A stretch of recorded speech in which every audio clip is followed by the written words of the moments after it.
Hello, magandang umaga. Okay, pagbati ng kapayapaan sa ating lahat. Magandang umaga. So, sa mga nanonood sa atin sa YouTube Live, good morning. Ayan. So, attendance check muna tayo. Okay? At dahil nanonood ka o naka-login ka, nanonood ka live dito sa YouTube, ay pakitype ang salitang Ohio. Ayan, Ohio. Yan.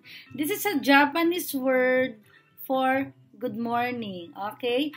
Pakitype nga ang Ohio para makita natin ang inyong mga attendance. And do not forget also to write your section, your major pala. So, lahat naman kayo third year, no? So, Ohio muna tayo. Or informal Japanese, they will call you na Ohio gozaimasu, or they will greet you, ayan. Ohio gozaimasu, okay? Pakitype muna Ohio. Okay. So, for today's video, alam ko, no, medyo tayo ngayon. Medyo hindi na tayo talagang tunay na live. Kasi alam niyo, yung teacher niyo medyo busy nitong mga nakaraang araw. At hanggang ngayon, I'm still busy. Pero, sige, go lang tayo. Itutuloy pa rin natin ang ating klase. Okay. And thank you for staying. Hopefully, kayo ay nakapag-breakfast na.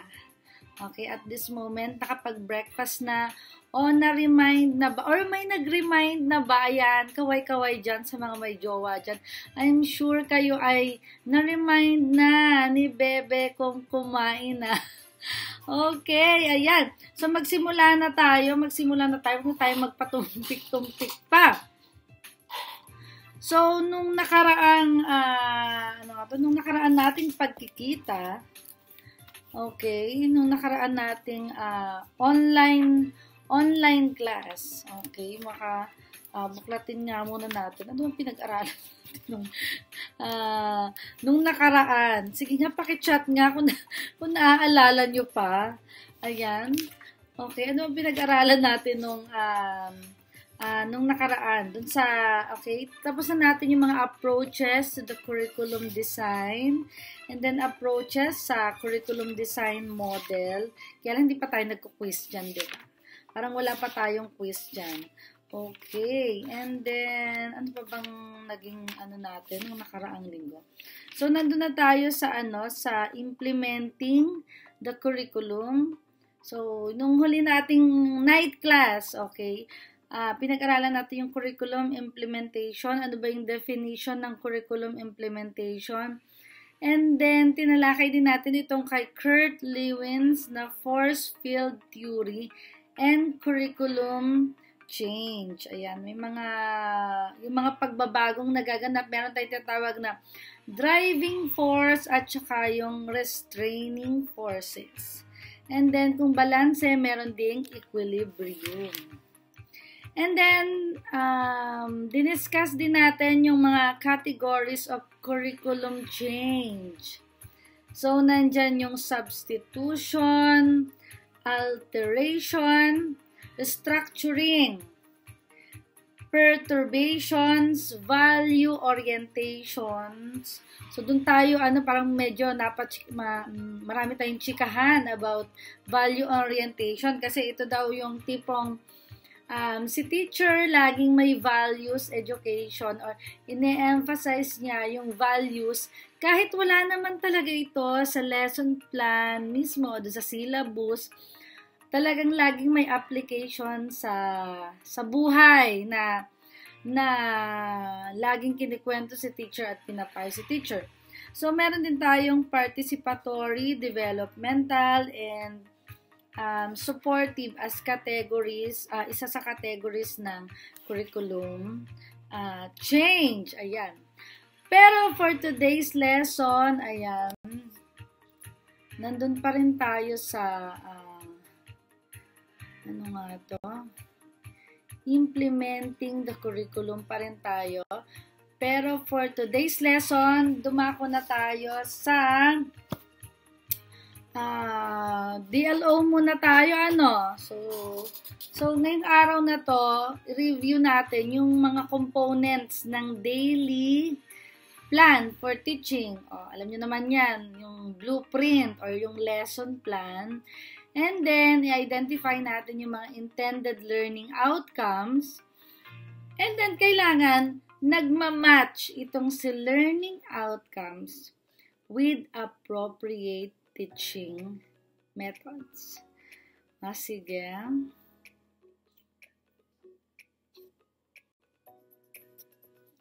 Ayan, simulan na natin. Ayan, implementing a curriculum daily in the classrooms.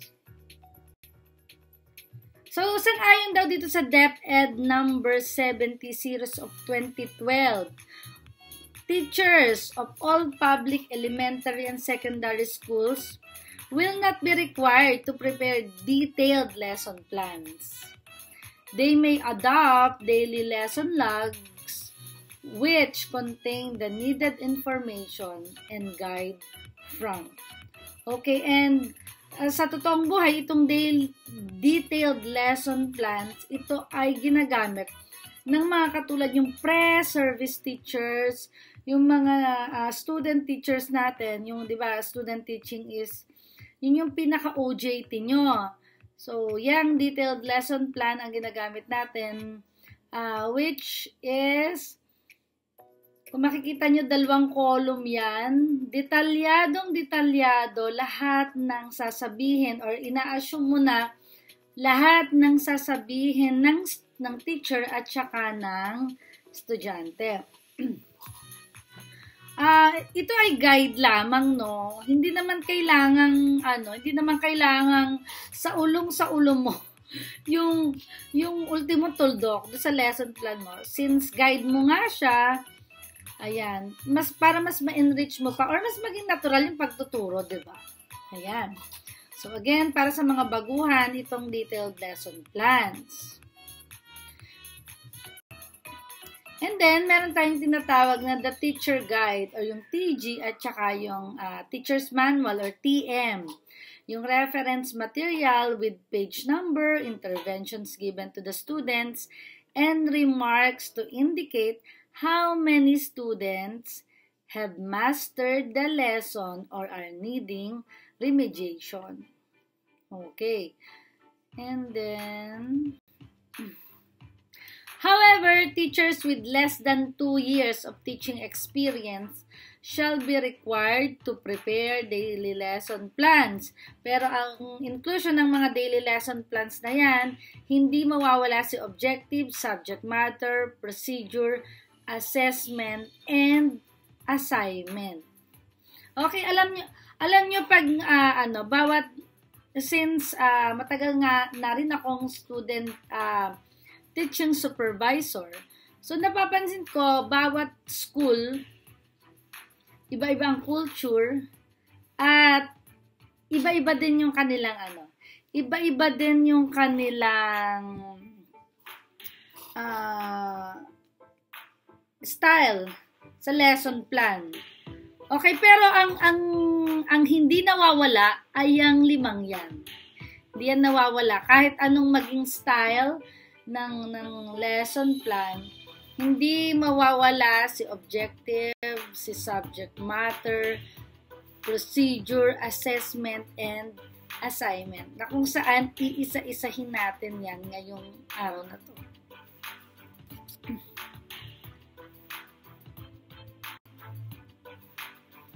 Okay, laying down the curriculum plan. So, before the class begins, every day, a teacher must have written a lesson plan. Sabi nga nila, krimen daw ang isang, kapag ang teacher pumasok na walang lesson plan. Okay. Kaya yan, basic na basic yan. Ako personally, pag nag-i-implement ako sa mga student teachers natin, lalo na sa final demo, kapag hindi yan aprobado hanggang dulo ng principal, kasi chinecheck ng bukod ng city or cooperating teacher, chinecheck din ng department head. Minsan may mga schools na may department heads pa or ng school head. And then, gusto ko may pirma hanggang dulin ni principal. Okay. So, ayan. The main parts ng lesson plan, nandyan yung objectives or yung, intended learning outcomes o yung ILO. At kung matatandaan nyo, nagkaroon tayo ng isang lesson tungkol dyan sa ILO. Okay, inisa-isa ko sa inyo yung mga samples nung ginagamit natin ng mga ng mga verbs, ng mga nouns na pwede nating gamitin sa paggawa ng ILO. Hindi laging nasa lower level, kumbaga kailangan may variety, hindi yung define, enumerate, hindi yung puro ganon. So, as much as possible, ang turo sa atin, kailangan i-develop natin yung higher order thinking skills ng bata. So, turuan natin sila to think critically. Turuan natin sila na magtanong, na huwag mahihiyang magtanong. So, next, yung subject matter. By the way, yung ILO din, pag gumagawa tayo ng plan, sinisigurado natin yung ILO natin ay SMART, 'di ba? Natatandaan pa kung anong ibig sabihin ng SMART. Sige nga, pakitype. Tingnan natin kung itong mga nanonood natin ay buhay na buhay pa rin.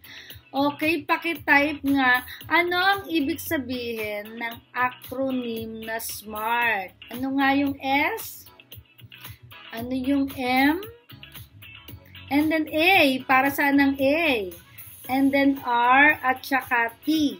Kasi 'di ba, matatandaan natin yung SMART, yan daw ang dapat katangian, yung acronym ng mga katangian ni ILO or ni objectives. Okay? Ano kaya yung SMART na yan? Sige nga, pakitype. Okay? Para makita natin if you are still listening and still watching live. Okay? Ano yung SMART na yan? So, actually, yung iba maraming definition ng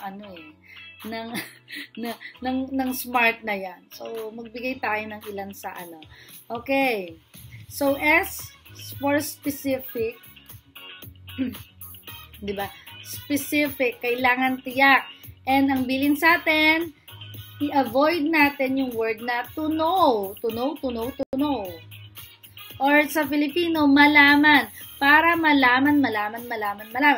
Okay. Iniiwasan natin yung mga salitang yan. Kasi yan, medyo vague at saka hindi siya talaga specific. Okay? And then, meron tayong M.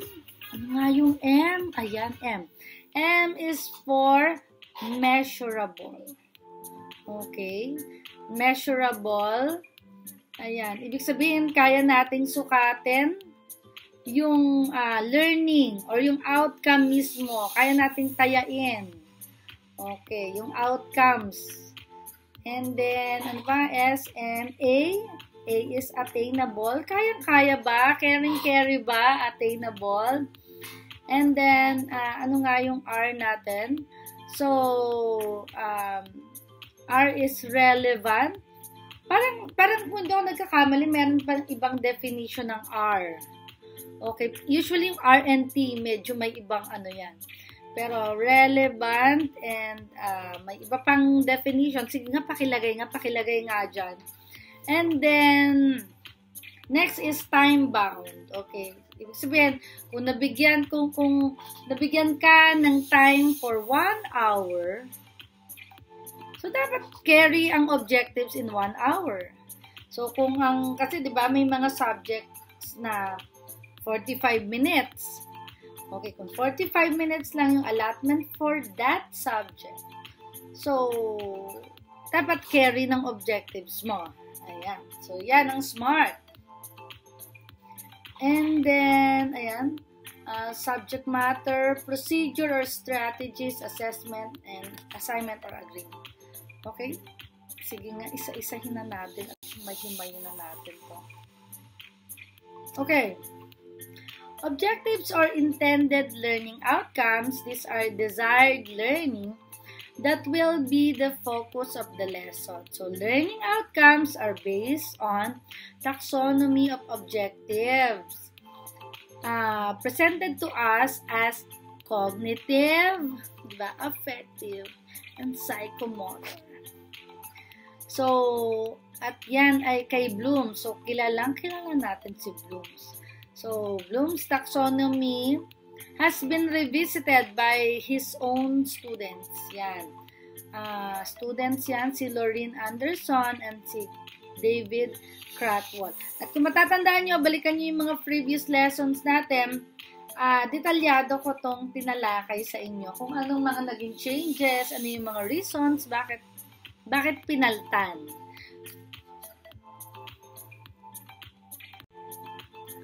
Okay, next. Same pala yun, same slide. So, in writing objectives or ILO, it is always recommended that more of higher order thinking skills, syempre, should be developed and less of low-level thinking skills or yung LATs. Dapat HOTs instead of LATs. Pero syempre, hindi naman mawawala yung LATs. Yan. Kahit konti, no? Okay din naman yung alam ng bata on how, kung paano niya i-define, nade-define, or nakakapag-enumerate or nakikilala. So, yung lots okay pa rin naman, pero more on ano talaga tayo, high level. Okay, tinuturuan natin ang bata mag-isip and think critically.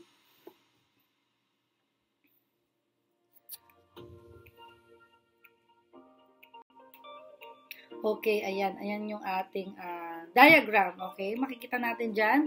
Higher order thinking skills or yung HATS. So, sa baba, nandyan yung remembering, yung, yan, natatandaan mo lang, no? Basta natatandaan mo lang yung concept, pero pwedeng natatandaan mo, pero hindi mo naintindihan at hindi mo siya kayang i-apply sa buong buhay mo. So, nasa lower order thinking skills yan. So, makikita mo din yung understanding, applying, analyzing, and evaluating. So, dun sa kabila, understanding can be passive, verbal receiving, visual receiving naman sa applying and analyzing. Sa evaluating naman, receiving and participating. Then, pataas na yan, creating or yung doing na. Yung ikaw na mismo, di ba? Nasa ano na.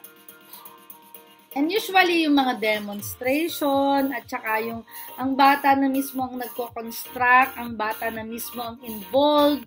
So, yun talaga yung bonggang hacks. Kasi, di ba sabi nila, experience is the best teacher. Kapag naranasan na ng bata yung mga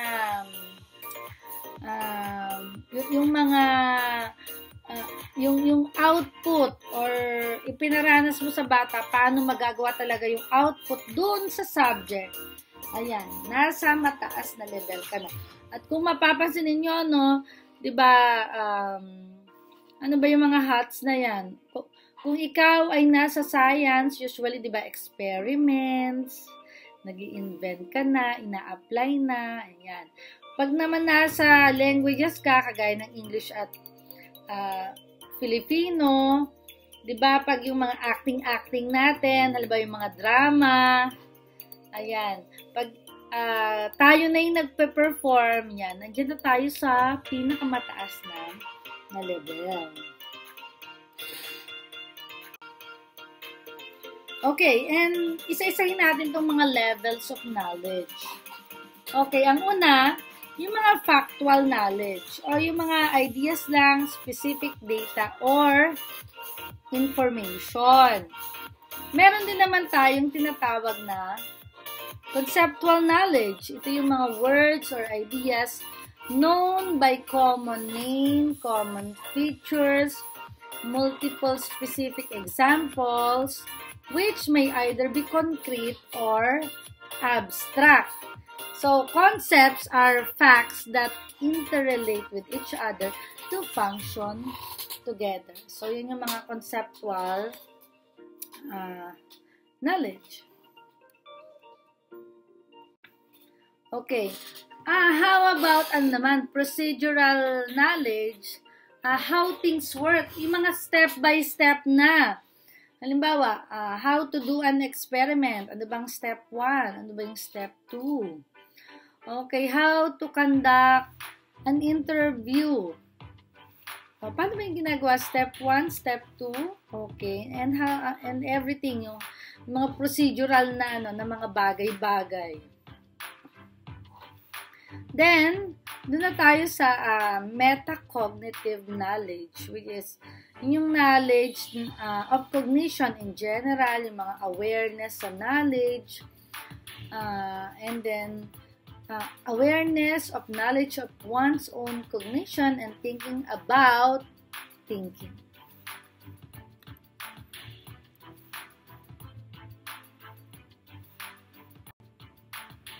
Next, dumako naman tayo sa subject matter or content.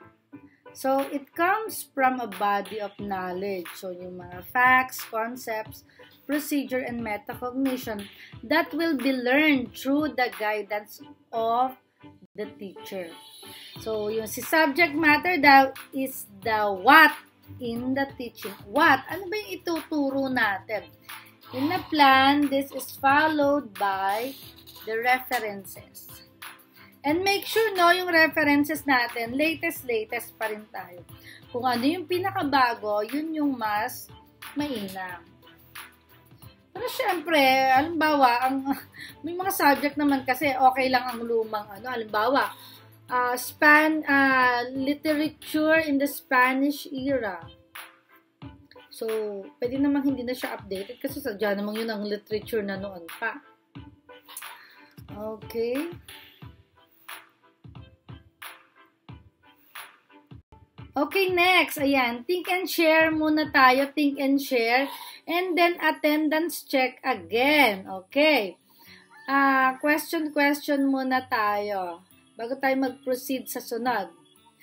So, sabi dyan, what are the teaching strategies, methods you like most? Ano ba yung mga gusto mo? Ano-ano yung mga gusto mong teaching strategies and methods na ginagamit ng teachers mo noon? And bakit? Siguro maganda i-mention nyo kung ano yung subject. Sige nga, attendance check tayo. Okay, I'll give you 5 minutes para makapag-share kayo ng anong teaching strategies or methods ang gustong-gusto nyo. And to the point na ma'am, pag ako naging teacher, yan yung gagamitin ko din, or yan yung din yung madalas kong ipapagamit sa akin mga estudyante. Because effective na effective yan sa akin. Think and share muna tayo. Think and share, and then attendance check. Okay, I'll give you 5 minutes to share. Okay? Share your thoughts muna. Share your thoughts.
Okay, ayan. At ako ay nagbabalik. Okay, tingnan natin kung nakapag-share ba talaga. So, maya-maya, hindi pala maya-maya. So, babasahin ko yan bago matapos ang araw na to. So, titingnan ko yan mamaya sa sa replay natin. Okay, babasahin ko yan. Yung inyong mga sagot. And, gusto ko rin makita sana, mag-react din kayo dun sa mga sagot ng inyong mga kaklase. Okay? You can just like, and you also comment. So, pwede din kayong mag-comment and like dun sa mga response ng ating mga kaklase. Okay? Tingnan ko kung, alam niyo naman ako, no, maximum participation ang ipinaglalaban natin sa lesson na to. Okay, what are the teaching strategies, methods you like most and why? Okay, parang dati na itanong ko na ito sa inyo, no? And then, siguro, lang natin, parang i-refresh lang uli natin, ano? And to me, personally, no, nung ako estudyante, maikwento ko lang no story time. Okay, ako, I like group activities, I like group dynamics, and I also like debates. And gusto ko yung debates. Gusto ko din yung mga experiments. Yung mga tipong sa TLE, gusto ko yung mga magluluto. Ayan. Gusto ko yung mga ganyan. Usually, yung mga nasa level ng creating na and doing. Ayan, gusto ko yung mga ganyang pag ganyan yung mga strategies na ano. And then, kapag ang teacher laging naghahamon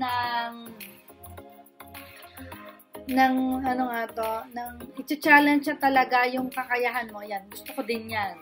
Tapos, ang taas ng nagiging grades. I love it. Gusto ko yan. Siyempre, alam niyo, nakaka-boost talaga ng moral mo bilang estudyante. Kapag yung teacher mo, pinupuri-puri din yung mga ginagawa mo. Okay, so, dumako na tayo dito sa next natin. Ano ba to? So, procedure or methods and strategy.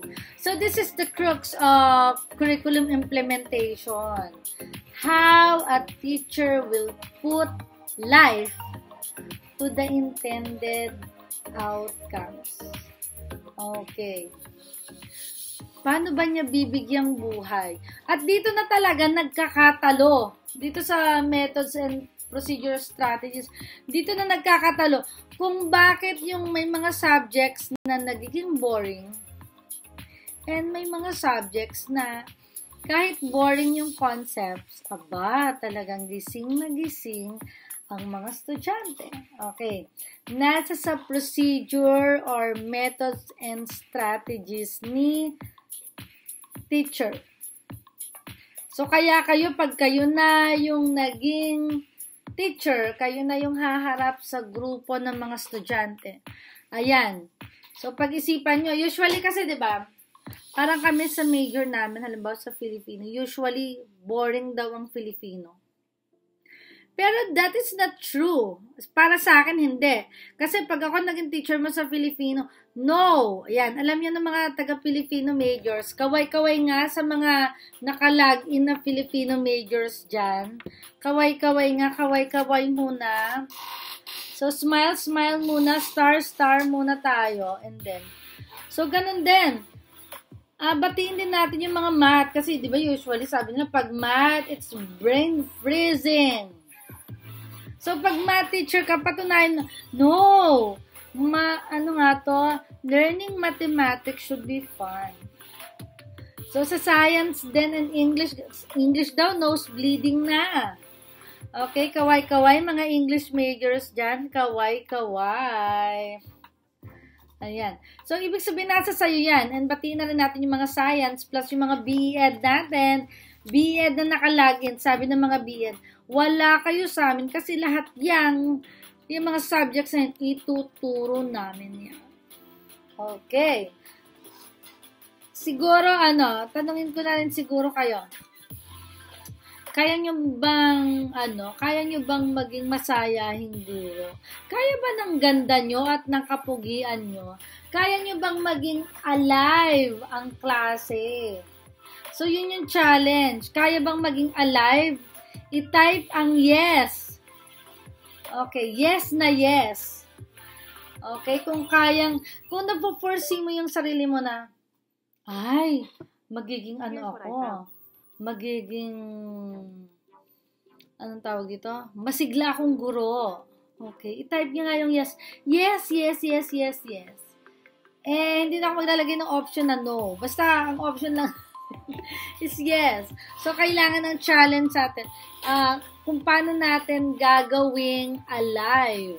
Yan, sabi, alive, alert, awake, enthusiastic ang klase.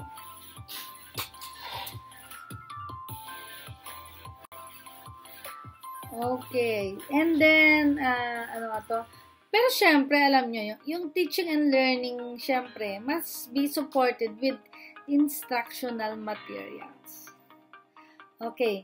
Syempre, yung considering the teaching methodologies and the learning styles, the different support materials should be varied. Kailangan iba-iba. Alam nyo hindi pwede yung purong PowerPoint lang. Although, yung PowerPoint and Canva, di ba? Parang binibigyan nila tayo ng yung tipong mas nagiging madali yung pagtuturo natin or yung mas nagiging madali yung buhay natin bilang mga teachers. Pero, wag pa rin natin kalimutan na i-showcase ang ating mga kahusayan. Okay? Wag niyong kalilimutan yan. Alam niyo sa mga final demo, yan ang hinahanap ko. Yan yung hinahanap ko talaga sa mga estudyante. Paano kung nag-brown out? Kaya nga minsan, nag-wish ako na mag-brown out pag may final demo. Kasi parang gusto kong tingnan. Sige nga, ano bang ibubuga nitong batang to? Ano ba ang kanyang plan B?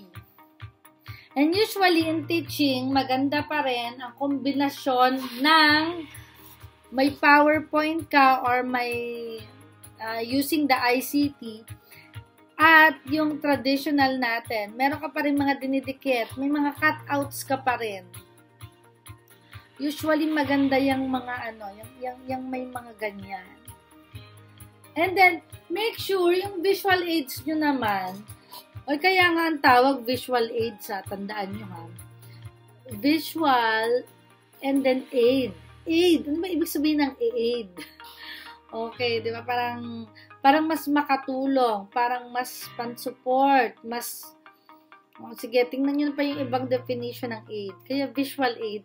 So, dapat, ibabase natin, nagki-create tayo ng mga visual aids based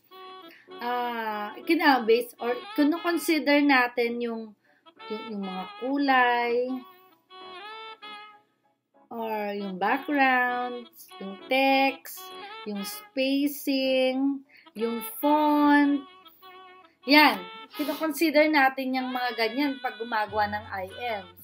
'Di ba? Kahit pa sabihin, ma'am, ano ba? Manila paper lang. Kahit nga Manila paper, pag yung sulat mo dikit-dikit, mahirap din niyang mabasa.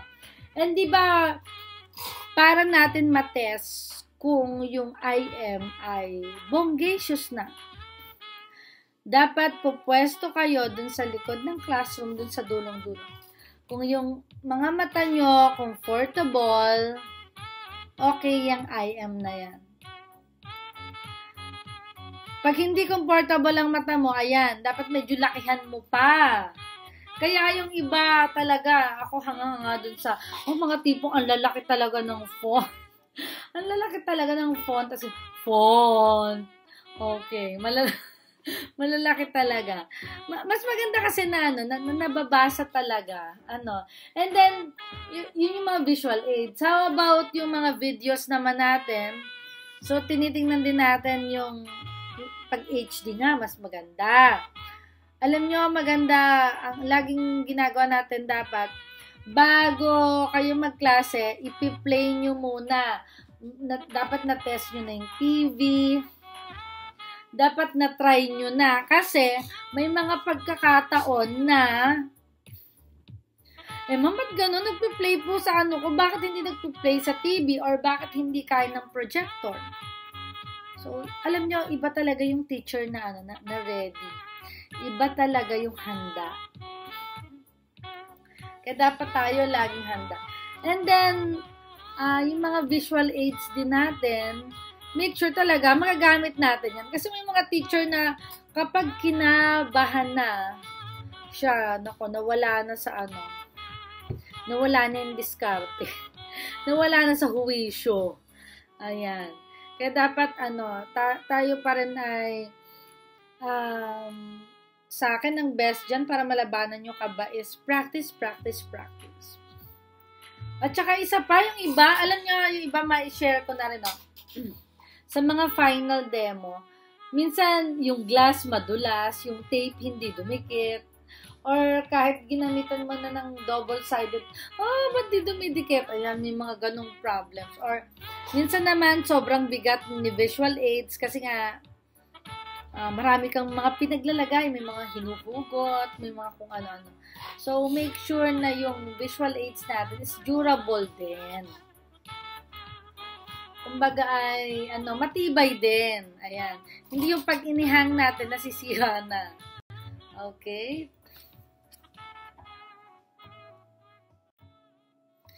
And then, ayan. However, following Dale's cone of learning, which is a visual device, can help teachers to make decisions on what resources and materials will maximize learning. Okay, tingnan natin tong cone. And I know some of you medyo familiar kayo dito. So, unahin natin to. Ayan. So, kung makikita nyo, after 2 weeks daw, we tend to remember lang. Halimbawa, yung binasa mo, 10% lang kung ano ang binasa. Yun yung naaalala mo after 2 weeks. Yung mga narinig mo, kung listening talaga, pero kung hearing lang, 20%. Yung nakita mo, 30%. Pero halimbawa, 50% naman daw, yung yung nakita mo at saka yung narinig mo. Kaya, bongga yung yung audio-visual. 50% yan. Kaya diba, in-encourage talaga natin, dapat yung IM talaga natin, audio-visual.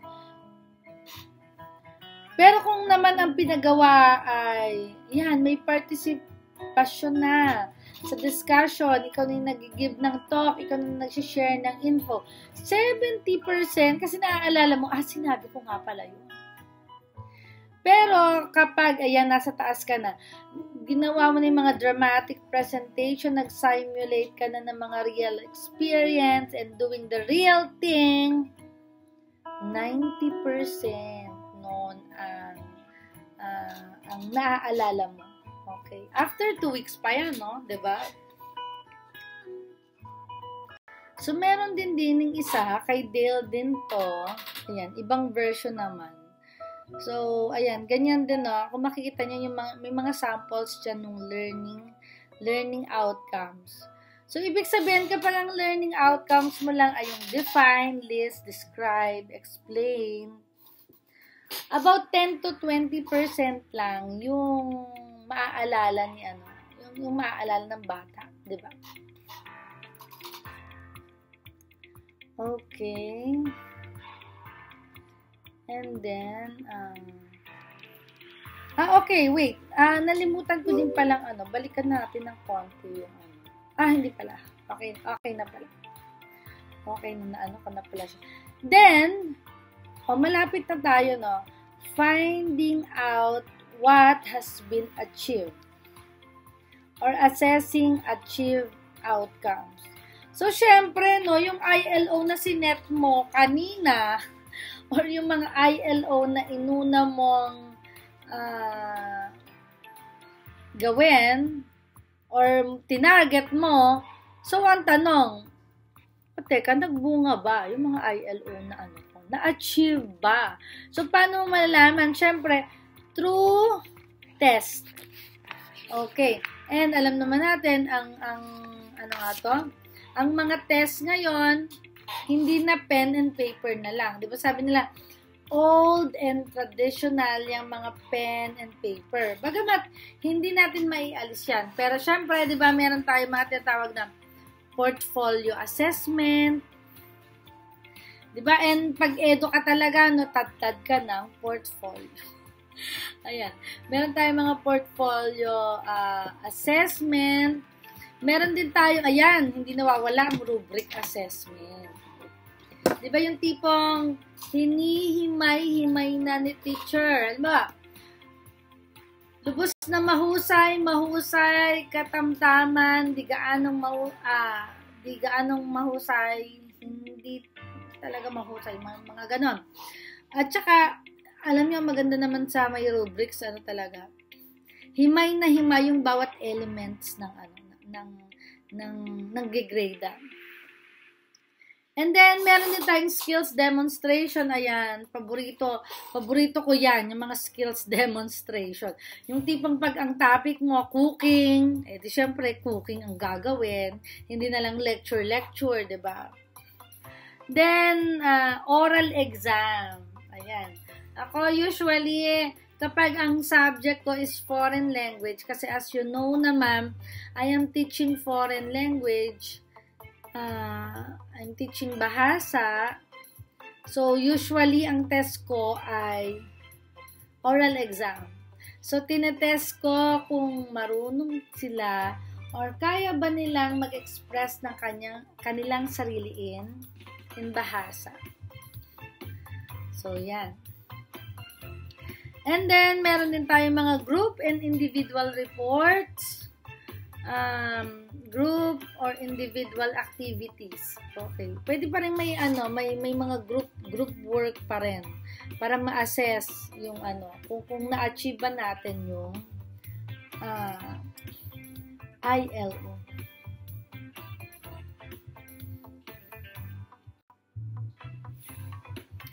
And then, ayan, finding out what has been achieved or assessing achieved outcomes. So, what knowledge, process, understanding, performance are demonstrated by the learner. So, learners. So, the rule of the thumb is what has been taught should be measured to find out if the intended outcome set at the beginning has been achieved. Okay, and then sa test, di ba, meron tayong tinatawag na index of mastery. So, tinitingnan natin, kapag marami yung mababa, anong ginagawa natin pag marami ang mababa? Usually, ang ginagawa talaga natin, may mga remediation tayo. Kaya din sa lesson plan natin, meron din tayong, nagre-ready din dapat tayo ng mga, ng mga remedial activities. Kung hindi gaanong naintindihan ng bata yung lesson, go tayo sa remedial, yung mga remedial activities.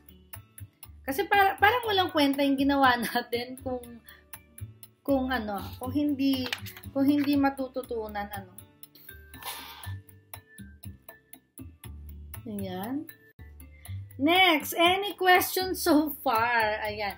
So, any question? So, kung may questions kayo, sige, pwede nyo i-post dyan or itanong nyo dyan. And then, siguro, mamaya pag na-view ko yan, okay, right after ng aking mga activities for the whole day, ayan, i-review ko yan. Nga pala, meron akong additional din, no? Meron ako kasing kodigo dito, hindi ko na nabasa kanina. Okay. Doon nga pala sa mga teaching strategies, no? Mostly, ayan, meron tayong mga film showing, projects, group dynamics, case study, workshops, simulations, dimensional question approach, brainstorming, buzz session, informal creative groups, then interactive learning, team teaching, micro teaching, macro teaching, tandem teaching, peer teaching. Alam niyo itong peer teaching, nung college kami, ito yung laging pinagagawa sa amin. Alam niyo, kahit anong subject, nagpi-peer teaching kami. Ang pinagagawa sa amin ganito, halimbawa, ang topic namin ay sa music. So, as in, binubugbog talaga kami sa paggawa ng lesson plan. Yung tipong pag ikaw ang reporting, hindi kami nagamit ng method na reporting. So, ang ginagamit namin is yung peer teaching. Yung tipong, kung ano yung lesson na i-report mo, gagawa mo yun ng lesson plan, and then, gagawa ka din ng activity, as in, you will act like tunay na teacher na talaga. So, yun yung peer teaching. Then, multimedia, courseware, or techware, or teachware, experiments, problem solving, type study methods, reporting. Ayan, alam niyo yung reporting. Sabi nila masyado yung palasak, pero maganda yung reporting para sa akin. Maganda din naman yung, wag lang talaga yung reporting ay ginawa ng reading. Diba, please lang. Ayan. Anyway, pag ako, you know me, ayoko ng reporting na ginagawang reading. Then, panel discussion. Okay, yan yung ilan sa At marami pang iba, di ba? Sangkaterba pa rin ang mga teaching strategies and methods. And para sa natin ngayon, no, sa ating lesson ngayon, ayan, yan pa rin ang ating reference, the teacher and the school curriculum. So, may questions pa. Kung may questions kayo you can post dyan sa ating comment, dyan sa ating comment section. And then, ayan. So, maya-maya, meron tayong short quiz right after this, this live video sa ating LMS. Meron tayong, short quiz. As in, short lang naman. Okay. Tingnan natin kung talagang Kung talagang nakinig kayo ng ating, or umattend kayo sa lesson natin. So, I'll just give you 30 minutes to review, and then gora na tayo sa natin. Gora tayo sa ating lesson. And gora na tayo sa ating quiz. Okay. So, kung wala nang tanong, so thank you so much for watching. Ayan, for tuning in. Ayan. So, attendance check again tayo. Okay, attendance check. So, this is a Japanese word for goodbye. So, sayonara. Okay, pakitype ang word na sayonara. Okay. Pakitype. Tingnan natin, attendance check tayo. Okay. Ayan, i-check natin. Sayonara na ba? Okay. Ayan. Nagsayonara na ba si Jowa? Okay. Ayan, pakitype ang ating sayonara. And then, thank you so much. Again thank you so much, dear students. So, magkita-kita ulit tayo sa sunod na, okay, ang schedule natin is Sunday, yung sunod nating yung sunod nating meeting. Hopefully, hindi na brown out. And again, it's me again, nire-remind pa rin kayo, your research papers, Paki-ready na. Ang research papers natin, medyo dali-dalian natin ang paggawa kasi soon lalabas na ang schedule. So, again, right after ng demo ng 4th year students, kayo naman, it's your time to shine. Okay? So, ayan. So, kung wala ng question, so bye-bye everyone. Stay safe. Stay healthy, stay pretty and handsome. Bye-bye!